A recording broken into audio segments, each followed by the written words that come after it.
Someone who was as comfortable in a dress as she was in work coveralls. That is how her brother described Madison Scott. She had striking red hair, green eyes, and a smattering of freckles across her cheeks and nose. Maddie enjoyed dirt biking, figure skating, horseback riding, photography, and being outdoors, and she had plenty of opportunities to see some of nature's most beautiful and untouched sights because Maddie and her family lived in Vanderhoof, British Columbia. Maddie had lived her whole life there, and her family were also well known in the area. They owned a part of the local lumber mill and Vanderhoof's local grocery store called Scott Foods.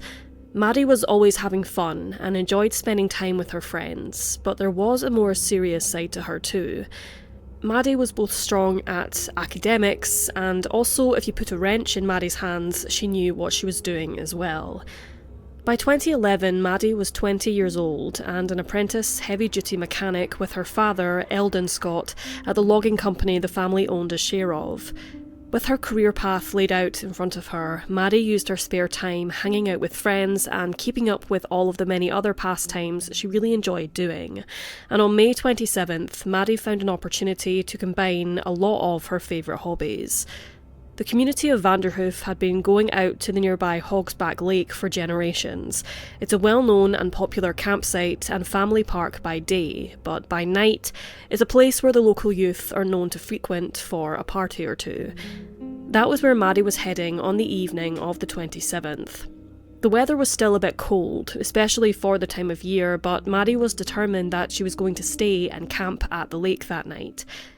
She wouldn't have been the only one either, and chances were the party was going to go on into the early hours of the morning, but either way, Maddie was supposed to be camping with a friend that night. That friend was Geordie Bolduc, who'd also brought her camping equipment and had agreed to stay with Maddie overnight.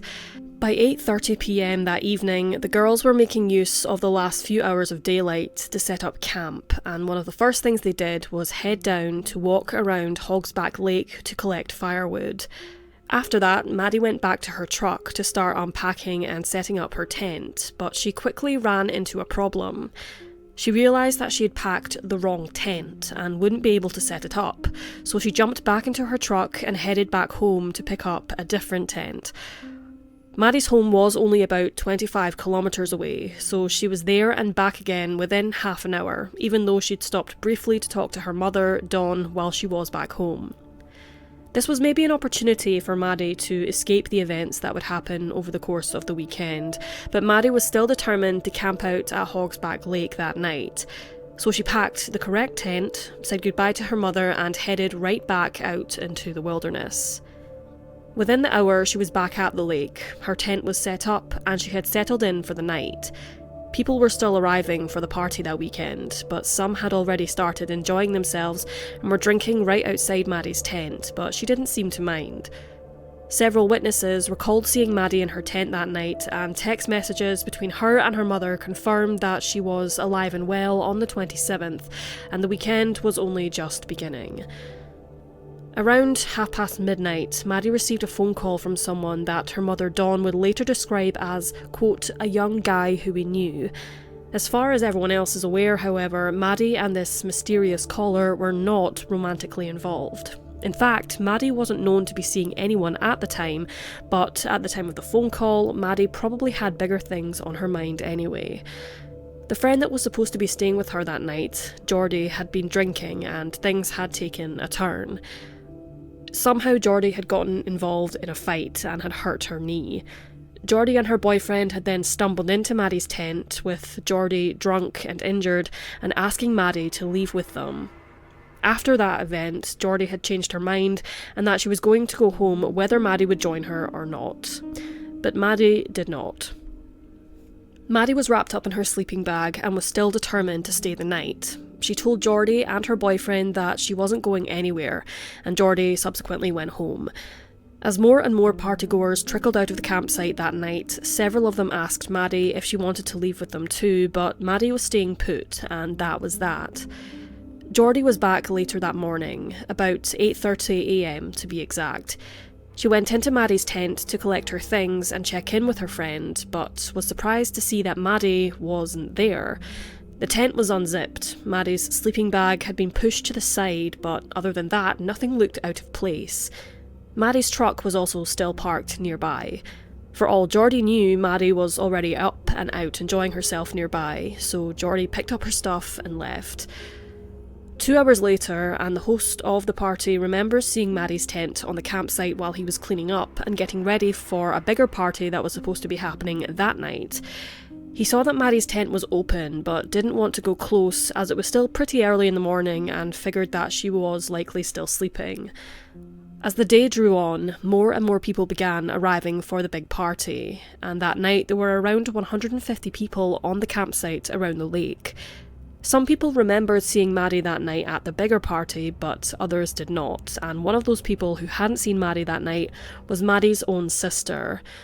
After the 27th, there were no more phone calls and text messages, and now Maddie's sister hadn't seen her at the party either, and Maddie's parents, Eldon and Dawn, were beginning to get anxious. Maddie had always made it a priority to stay in touch, but she was a 20-year-old woman at a party with her friends, and her parents wanted to give her space.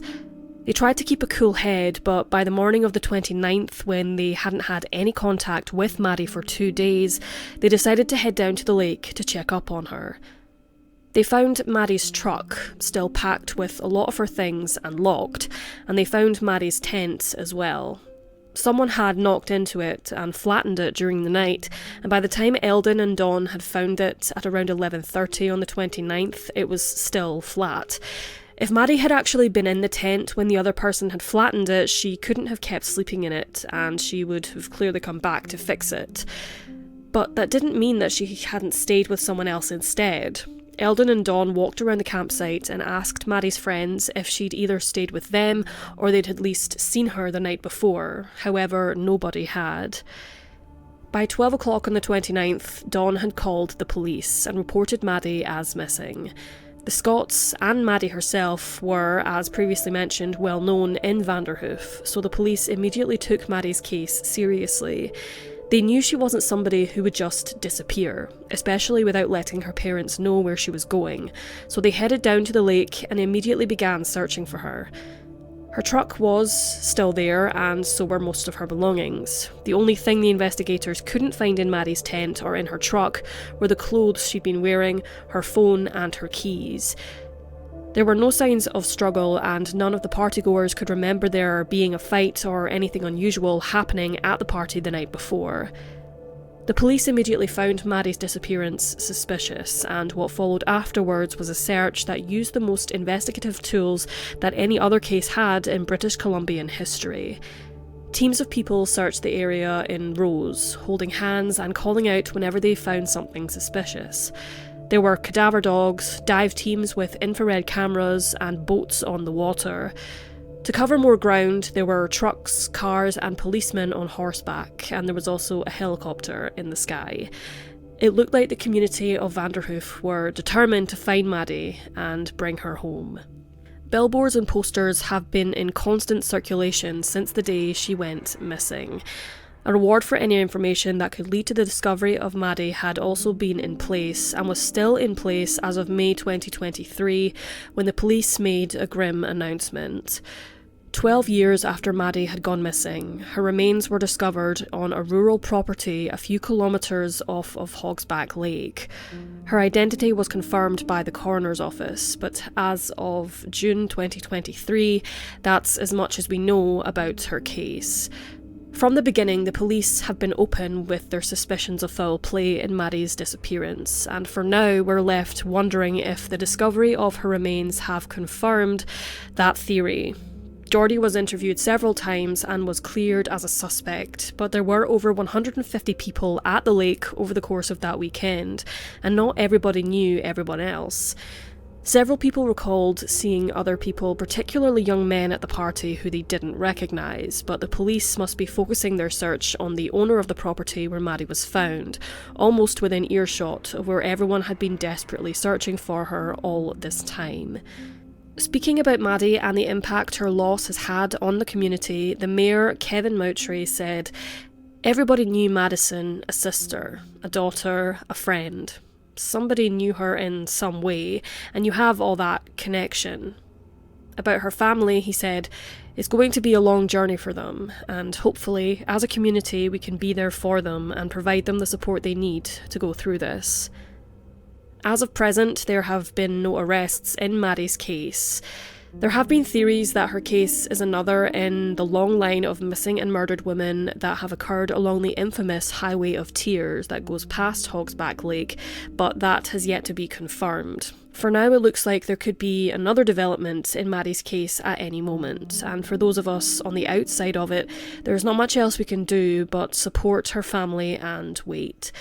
The police are asking for anyone who may know anything about her disappearance and death to call either 778-290-5291 or 877-543-4822.